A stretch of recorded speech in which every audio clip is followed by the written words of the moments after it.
Magandang araw, Pasigenyo. Nandito tayo ngayon sa covered court ng Barangay Pineda at ngayon po ay kasalukuyan ginaganap ang Christmas Drop Adopt a WCPD o Women Children's Protection Desk dito, no? At kung makikita niyo po dito sa aking likuran ay meron pong mga dumalo na mga kabataan at kanina nga po ay nagkaroon sila ng maikling programa. At ilan po sa mga personalidad na mapapansin niyo na nandito, syempre po nandito ang ama ng Barangay Pineda na si Cap Frankie De Leon at ganun din po ang aspiring District 1 Councilor Jana De Leon ng Tulong, Aksyon, Yakap at Oras o yung tinatawag na Tayo. Nandito rin po si Police Lieutenant Ressel Guevara, ang Substation 1 Commander OIC ng Station Community Affairs at ito po ay in collaboration with Sir Optimist International Pasig at ang kanila pong representative na dumalo dito ay ang presidente ng SI Pasig na si President Susan Masyon. Sa kasalukuyan po, kung mapapansin nyo, ay namimigay para dito sa mga batang dumalo ng mga snacks. Napansin natin kanina, nagpre-prepare din po ng champurado at meron din po mga laruan na inaabot dito sa mga bata ng Barangay Pineda. During the program po kanina ay nagpalaro at nagbigay din ng mga prizes para sa mga kabataan at nagturo rin ng proper hand washing. At kanina pinakita yun mismo ng aspiring District 1 Councilor na si Miss Jana De Leon.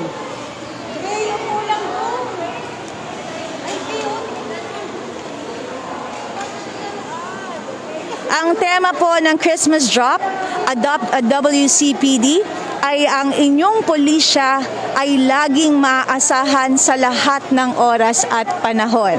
Ang Sir Optimist International po ay nagsusulong o nag-empower ng mga kababaihan at mamaya po ay susubukan nating kapanayamin ang ilan po sa mga personalidad na dumalo dito sa Christmas Drop 2021.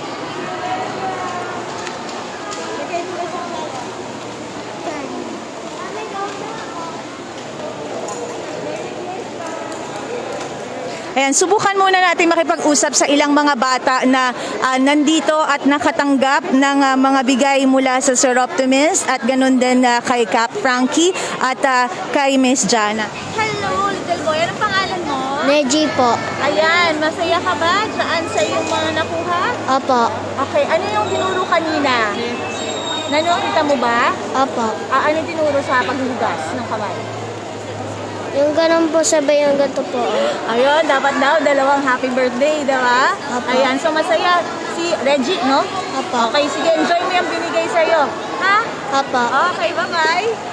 Okay, so ayan nga po, binigyan sila ng ano ba to?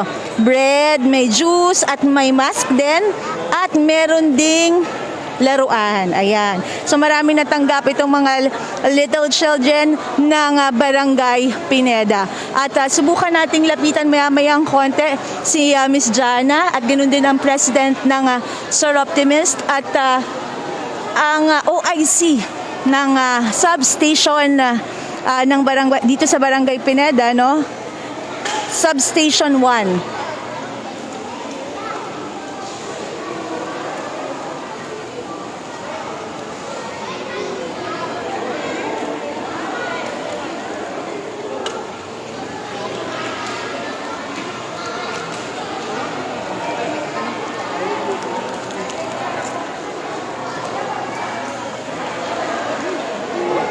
Okay, kung makikita niyo po sa kasalukuyan ay patuloy pa rin po iniaabot nila Miss Jana De Leon ng OIC po ng Station Community Affairs for Substation 1 Commander na si Police Lieutenant Ressel Guevara at ganun din po ang President ng Sir Optimist International Pasig. Ang mga pamigay sa mga bata.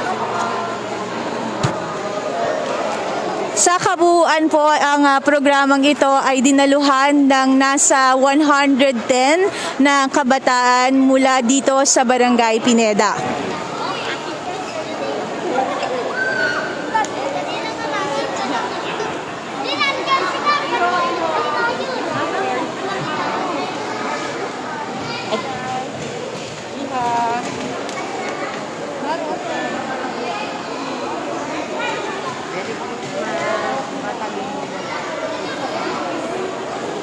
mamaya pong konti alamin natin kung ano din po yung yung layunin ng Christmas drop na pinangunahan din po ng Sur Optimist International Pasig.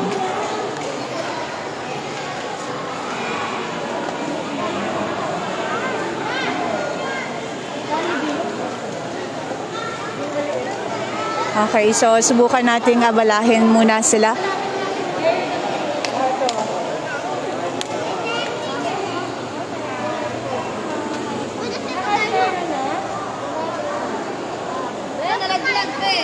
Ayan, so abalahin muna natin si... Okay, di pala muna natin sila abalahin. Tapusin muna natin. Mas okay na tapusin po muna natin yung pamimigay. At, and then, lapitan natin po sila. Ulitin ko lang po, sa kasalukuyan po ang inyo napapanood ay ang tinatawag ng Christmas Drop 2021, Adopt a WCPD, at ito po ay nagaganap dito sa Barangay Pineda sa kanilang covered court, no? At ang tema po ay ang inyong pulisya ay laging maaasahan sa lahat ng oras at panahon. Ito po ay in partnership with the Sur Optimist International Pasig at dinaluhan po ni Cap Frankie De Leon at ng aspiring District 1 Councilor na si Ms. Jana De Leon na parte din po ng tulong, aksyon, yakap at oras o yung tinatawag na tayo. Nandito rin po si Police Lieutenant Russell Guevara ng Substation 1 OIC po ng Station Community Affairs at dinaluhan din po ng nasa 110 na kabataan na kanila po ngayong inaabutan ng pagkain at regalo at meron din pong nakahandang champurado para po snacks ng mga kabataan dito. Okay, so ayan, lapitan natin si OIC. Parang okay na si OIC.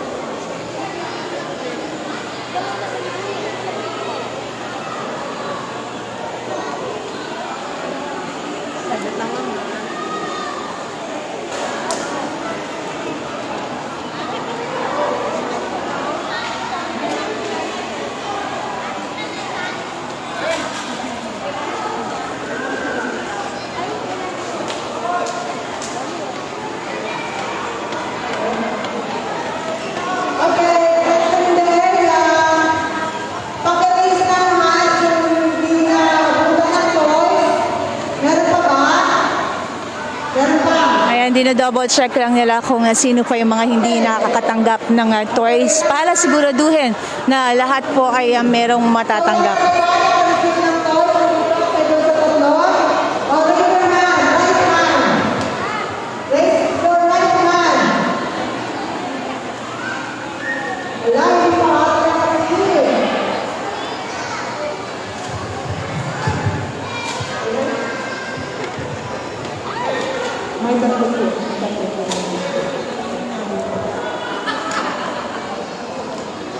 So try lang po natin kung ma-interview na natin ang president ng Sur Optimist. Hello po, magandang araw po ma'am. Kayo po ang president ng Sur Optimist International. Opo, Pasig sa Pasig po. Ano po yung main na layunin ng Christmas Drop? Ang Christmas Drop po is a project ng PNP actually. So nagpartner kami with PNP to have this Christmas Drop dito sa Barangay Pineda. Ang Sur Optimist International, ang aming advocacy talaga is really for women and children. But because it's Christmas, syempre, for everybody. Ano po pwedeng gawin ng mga kababaihan na gusto rin maging parte ng Sur Optimist International? What do they do? Pwede po sila mag-apply lang sa... We have a Facebook page, Sur Optimist International of Pasig. So pwede po sila mag-apply lang doon, mag-message. Sir, ang main advocacy po of Sur Optimist... Empowering women through education. Ayan, sige po. Pakilala na lang po sila ma'am sa mga Pasigenyo. Pakilala lang po. Ano po? Pangalan na lang po nila. Susan Macion from Sur Optimist International of Pasig. Ayan, maraming salamat po. Thank you. At ayan nga po si President Susan Macion ng Sur Optimist International Pasig. At ayon sa kanya, ang Sur Optimist International po talaga ay naglalayo na pag-igtingin po o gumawa ng mga proyekto para sa mga kabaibaihan at sa mga kabataan. At ito po, ang programang ito pala ay ang Christmas Drop na sa pangunguna ng PNP in partnership with Sur Optimist. At subukan naman natin, syempre kapanayamin ang aspiring District 1 Councilor Mayor na si Miss Jana De Leon. Hello, magandang umaga. Magandang umaga po. Ito po proyekto na nag-aaral ngayon para sa mga kabataan ng barangay ay ano po masasabi niyo patungkol dito? Opo, una po sa lahat, gusto po namin magpasalamat sa Eastern Police District, lalong-lalo na sa Pasig PNP, at lalong-lalo na po sa nag-initiate po nitong gift giving sa aming barangay, ang Soroptimist International Pasig. Bagamat alam naman natin na may pandemya pa rin, pero kahit papano talagang napapadama sa mga batang Pineda ang Christmas. Kaya maraming salamat sa Soroptimist International at sa PNP dahil nagiging bahagi kami ng kanilang selebrasyon. Sorry, maisingit ko na lang din, Miss Jana, yung tayo, ano Yes po ba po. yung layunin na barangay? Opo. Yung Tayo organization po, ako po ang founder nito. Ito po, Tayo stands for Tulong, Aksyon, Yakap, Oras po. Ito po ay laging nakikipag-collaborate po sa ating mga kapulisan at pati po sa ibang organisasyon para po magbaba ng tulong, ng aksyon, ng yakap at oras po para po sa mga Pasigenyo. Yes. Mensahe na lang po sa inyong mga kabarangay at sa mga Pasigenyo. Opo. Binabahati ko po ng belated Merry Christmas ang lahat po ng Pasigenyo, lalong-lalo na po ang mga batang Pineda, at advance Happy New Year na din po sa ating lahat. Naway ang pagpasok po ng bagong taon ay talagang maging masagana para po sa bawat isa. Yun lang po at magandang umaga po sa inyong lahat. Jana De Leon po, yung binabansagan nilang Darna po ng Pasig. Maraming salamat po. Thank you so much. Sige po. Yes, opo. So yan po ang Darna ng Pasig na si Miss Jana De Leon. At syempre, kakapanayamin din po natin ang ama ng Barangay Pineda na si Cap Frankie. Syempre, magandang araw, Cap. Magandang araw sa inyong lahat, pati doon sa inyong mga taga-subaybay.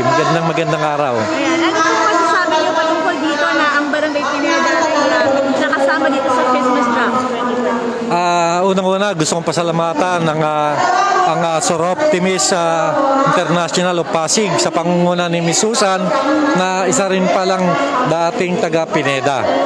Kaya nagkataon naman na kami yung napili nilang barangay. Ang unang, kumbaga yung kanilang launching, dito ginawa sa aming barangay. Napakaswerte ng aming barangay sa mga ganyan.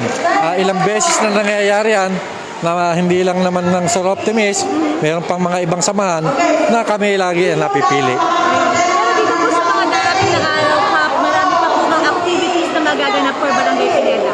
Yes, itong mga wala nang yung bang kami mismo natapos na namin yung aming Christmas party, yung aming pamimigay ng mga ayuda sa ngayong hinaharap na bagong taon.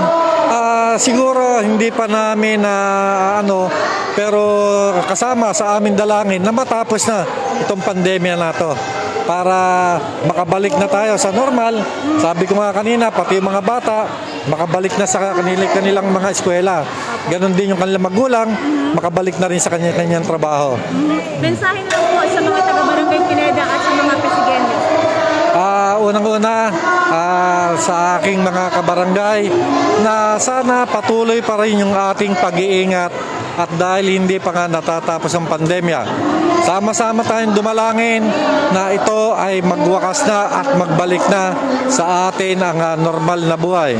At paalala ko na rin sa mga hindi pa nababakunahan na sana maging responsable tayo, hindi lamang para sa ating sarili, kundi para sa ating pamilya at ating kapwa, na tayo ay hindi na magkaroon o makahawa pa para sa iba.